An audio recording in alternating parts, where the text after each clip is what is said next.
मथुरा स्थित कृष्ण जन्मभूमि शाही ईदगाह विवाद मामले में इलाहाबाद हाईकोर्ट ने बड़ा फैसला सुनाया है, जिसमें इलाहाबाद उच्च न्यायालय ने शाही ईदगाह मस्जिद की याचिका को खारिज कर दिया है, जिसमें हिंदू पक्षों द्वारा दायर 18 मुकदमों की स्वीकार्यता को चुनौती दी गई थी। और इस फैसले के साथ ही सभी 18 मुकदमों की योग्यता के आधार पर उनकी सुनवाई का रास्ता भी साफ हो गया है। न्यायमूर्ति मयंक कुमार जैन के फैसले से हिंदू पक्ष को बड़ी राहत मिली है और ये मुकदमे शाही ईदगाह मस्जिद का ढांचा हटाकर जमीन का कब्जा देने और मंदिर का पुनर्निर्माण कराने की मांग को लेकर दायर किया गया था। पूरा विवाद मुगल सम्राट औरंगजेब के समय शाही ईदगाह मस्जिद से जुड़ा हुआ है। इसका निर्माण भगवान कृष्ण की जन्मस्थली पर बने मंदिर को कथित तौर पर ध्वस्त करने के बाद किया गया।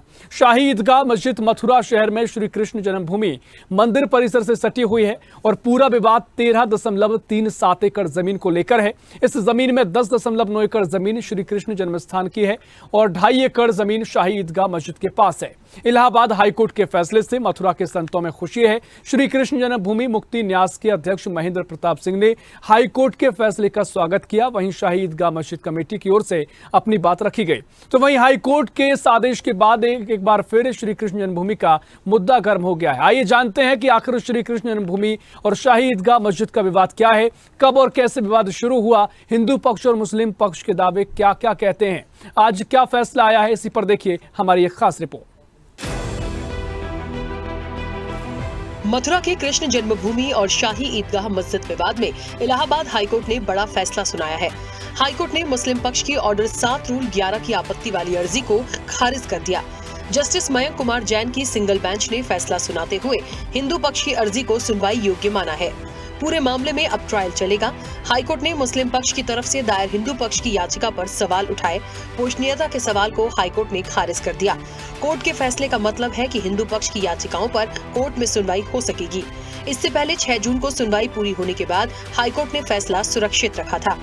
मथुरा के श्री कृष्ण जन्मभूमि और शाही ईदगाह से संबंधित कुल 15 याचिकाओं पर कोर्ट का फैसला आया है।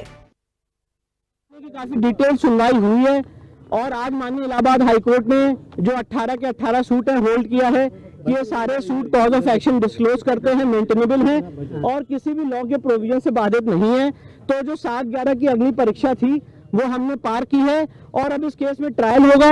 हम सारे लोगों को ये अपॉर्चुनिटी मिलेगी हम अपनी एविडेंस लीड करें और इन द मीन टाइम जो एडवोकेट कमीशन के सर्वे पे इलाहाबाद हाईकोर्ट के आदेश पे रोक लगाई है माननीय उच्चतम न्यायालय ने, हम in the mean time honourable supreme court जाएंगे और स्टे वेकेशन की मांग करेंगे।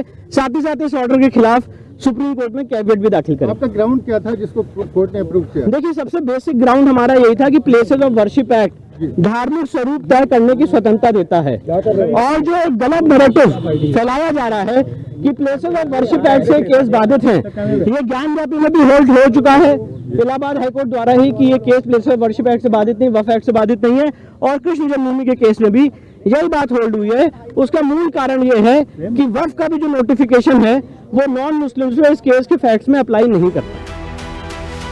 आपको बता दें कि मथुरा के भगवान श्री कृष्ण विराजमान कटरा केशव देव और 7 अन्य की तरफ से दाखिल सिविल वाद की पोषणीयता को लेकर शाही ईदगाह मस्जिद कमेटी और सुन्नी सेंट्रल वक्फ बोर्ड की तरफ से सीपीसी के ऑर्डर 7 रूल 11 के तहत दाखिल अर्जियों पर सुनवाई करते हुए इलाहाबाद हाईकोर्ट ने फैसला सुनाया। हिंदू पक्ष द्वारा दाखिल याचिकाओं में दावा किया गया है कि मस्जिद का निर्माण कटरा केशव देव मंदिर की 13.37 एकड़ भूमि पर किया गया है। भगवान श्री कृष्ण लला विराजमान और शाही मस्जिद ईदगाह पक्षों के मध्य लंबित वाद में हाईकोर्ट ने वाद की पोषणीयता मामले में मंदिर पक्ष में फैसला सुनाया है। हाईकोर्ट में 12 अगस्त से सिविल वादों की सुनवाई शुरू होगी।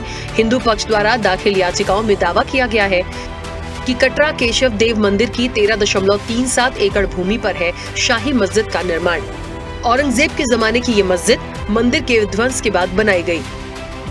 हिंदू पक्ष और मुस्लिम पक्ष की दलीलों में क्या है, ग्राफिक्स के जरिए डालते हैं एक नजर। श्री कृष्ण मंदिर तोड़कर शाही ईदगाह मस्जिद का किया गया निर्माण। जमीन का स्वामित्व कटरा केशव देव का है। ईदगाह का पूरा 2.5 एकड़ एरिया श्री कृष्ण विराजमान का गर्भगृह है। शाही ईदगाह मस्जिद कमेटी के पास भूमि का कोई ऐसा रिकॉर्ड नहीं। बिना स्वामित्व अधिकार के वक्फ बोर्ड ने भूमि को वक्फ संपत्ति घोषित किया।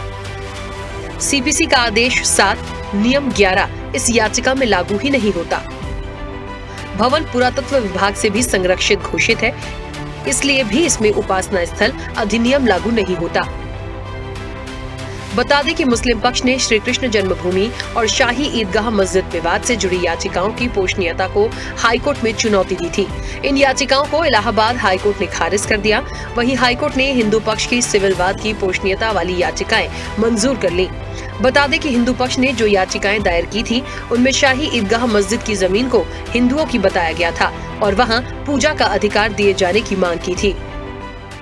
माननीय हाईकोर्ट का कृष्ण जन्मभूमि को लेकर के स्वागत योग्य निर्णय आया है, जिसको लेकर के हम संत धर्माचार्य सनातन हिंदू सनातनियों में भारी उत्साह है, जोश है, क्योंकि हमारे आराध्य भगवान श्री कृष्ण ने जहां जन्म लिया था उस स्थान पर औरंगजेब बाबर जैसे आक्रांताओं ने सोना चांदी लूटकर और मस्जिद का गुम्बद टोपा इत्यादि पहरा दिया था। उसको तोड़ने का लिए और याचिका हमारे हिंदू भाइयों ने लगाई थी, तो उसको सुनने योग्य समझा है और हमें न्याय प्रणाली पर पूरा विश्वास है। निश्चित रूप से सत्य की विजय होती है और निश्चित विजय होगी, क्योंकि तथ्यों के आधार पर और वहां प्रमाण है, भगवान श्री कृष्ण के मंदिरों के आज भी उसमें उसके अंदर प्रमाण है और निश्चित जीत होगी। और हम सब हिंदू सनातनी संत धर्माचार्यों में भारी खुशी है और उत्साह है, और आगे जो भी निर्णय आएगा निश्चित रूप से हमारे पक्ष में आएगा, हमें इतना विश्वास है। इलाहाबाद हाईकोर्ट द्वारा बहुत प्रतीक्षित मुकदमा जो चल रहा था श्री कृष्ण जन्मभूमि से ईदगाह मस्जिद हटाने वाला, उसमें आज फैसला आ चुका है। माननीय न्यायालय ने अब स्वीकार कर लिया है कि ये मुकदमे चलते रहेंगे और आगे सुनवाई जारी रहेगी। इसी प्रकार काशी में भी माननीय न्यायालय द्वारा सर्वे का ऑर्डर दिया गया था। हम लोगों ने उसी ऑर्डर को आधार बनाकर माननीय न्यायालय में वो ऑर्डर जमा किया था और माननीय न्यायालय ने काशी की तरह मथुरा में भी श्री कृष्ण जन्मभूमि का मुकदमा चलते रहेंगे ये मान लिया है। आज ये बहुत बड़ा हिंदुओं की जीत है। सभी ब्रजवासी हिंदू, सभी सनातन हिंदू आज बहुत खुश हैं, एक दूसरे को मिठाई खिलाकर अपनी खुशी का इजहार कर रहे हैं। वहीं मुस्लिम पक्ष ने places of worship act, Waqf act, limitation act और स्पेसिफिक पोजीशन रिलीफ एक्ट का हवाला देते हुए हिंदू पक्ष की याचिकाओं को खारिज किए जाने की दलील पेश की थी। मुस्लिम पक्षकारों की ओर से जो दलील पेश की गई, उसमें श्री कृष्ण जन्मभूमि मुकदमा चलने योग्य नहीं।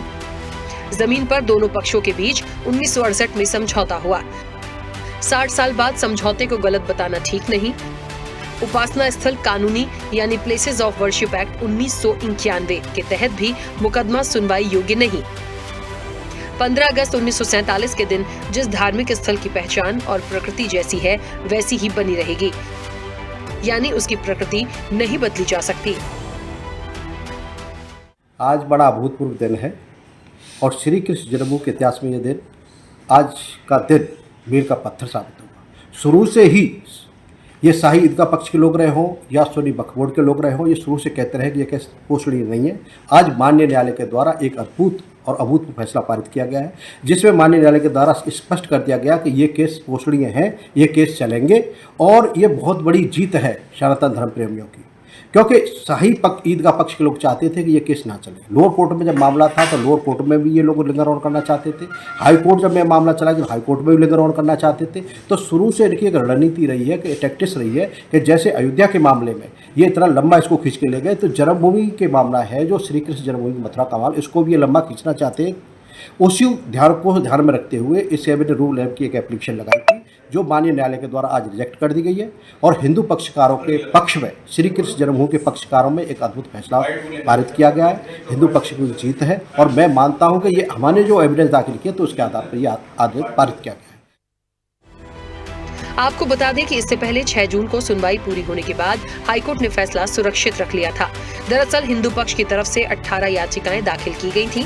वहीं मुस्लिम पक्ष ने ऑर्डर 7 रूल 11 के तहत इन याचिकाओं की पोषणीयता पर सवाल उठाए और इन्हें खारिज किए जाने की अपील की थी। मथुरा के कृष्ण जन्मभूमि और शाही ईदगाह मस्जिद विवाद में कब दाखिल की गई याचिकाएं, डालते हैं एक नजर। साल 2020 में मथुरा सिविल कोर्ट में मुकदमा दायर हुआ। याचिका शुरुआत में एक सिविल अदालत ने खारिज कर दी। जिला अदालत ने इसे सुनवाई योग्य माना। 2.5 साल बाद उसी अदालत में 17 याचिकाएं दायर की गईं। मथुरा जिला अदालत में ही याचिकाओं पर अलग अलग निचली अदालतें सुनवाई कर रही थी। मामले की संवेदनशीलता और महत्व को देखते हुए हिंदू पक्षकारों की अर्जी पर मई 2023 में इलाहाबाद हाईकोर्ट ने समेकित निर्णय के लिए सभी 18 याचिकाएं अपने पास तलब की। मुस्लिम पक्षकारों ने ऐतराज जताया और खारिज करने की अपील की। मुस्लिम पक्ष ने तर्क दिया है कि सभी 18 अर्जियों का आधार नहीं। इससे पहले 14 दिसंबर 2023 को इलाहाबाद हाईकोर्ट ने श्री कृष्ण जन्मभूमि मंदिर से सटे शाही ईदगाह मस्जिद परिसर का अदालत की निगरानी में सर्वे के लिए एडवोकेट कमीशन के गठन की मांग वाली अर्जी स्वीकार कर ली थी। इलाहाबाद हाईकोर्ट के इस आदेश को मुस्लिम पक्ष ने सुप्रीम कोर्ट में चुनौती दी थी। स्पेशल रिपोर्ट, स्वदेश न्यूज।